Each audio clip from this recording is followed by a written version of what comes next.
ഒത്തിരി കണ്ടിട്ടുള്ള കോമ്പറ്റേറ്റീവ് എക്സാംസിലൊക്കെ കണ്ടിട്ടുള്ള ഒരു ടൈപ്പ് ഓഫ് ക്വസ്റ്റ്യൻ ആയിരിക്കും എന്ത് 100ാമത്തെ ഒറ്റ സംഖ്യ എത്രയാണ്, അല്ലെങ്കിൽ 200ാമത്തെ ഒറ്റ സംഖ്യ എത്രയാണ്, അതല്ലെങ്കിൽ 500ാമത്തെ ഒറ്റ സംഖ്യ എത്രയാണ്. അതായത് എന്ത് ഓഡ് നമ്പർ എത്രയാണെന്നുള്ള രീതിക്കുള്ള ഒരു ക്വസ്റ്റ്യൻ.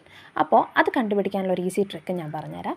നമുക്കറിയാം ഒന്നാമത്തെ ഒറ്റ സംഖ്യ എന്ന് പറയുന്നത് 1 ആണ്, രണ്ടാമത്തത് 3ആണ്, മൂന്നാമത്തത് 5ആണ്, നാലാമത്തെ 7ആണ്. അതായത് 1, 3, 5, 7 എന്നല്ലേ നമ്മൾ തുടങ്ങുന്നത്.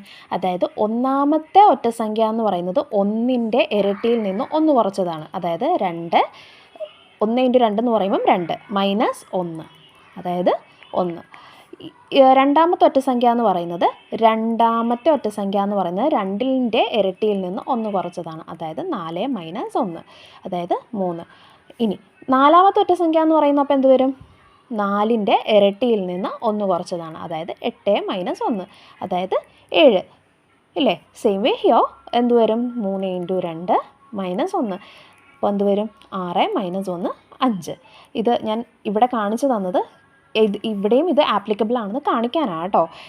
പിന്നെ അപ്പോൾ 100ാമത്തെ ഒറ്റ സംഖ്യ എന്ത് വരും? 100ൻ്റെ ഇരട്ടിയിൽ നിന്ന് 1 കുറച്ചത്, അതായത് 200 മൈനസ് 1, അതായത് എത്ര വരും? 199. അപ്പോൾ 500ാമത്തെ ഒറ്റ സംഖ്യ എന്ത് വരും? 500ൻ്റെ ഇരട്ടിയിൽ നിന്ന് 1 കുറച്ചത്, അതായത് 1000 minus 1, that is 999. Thank you.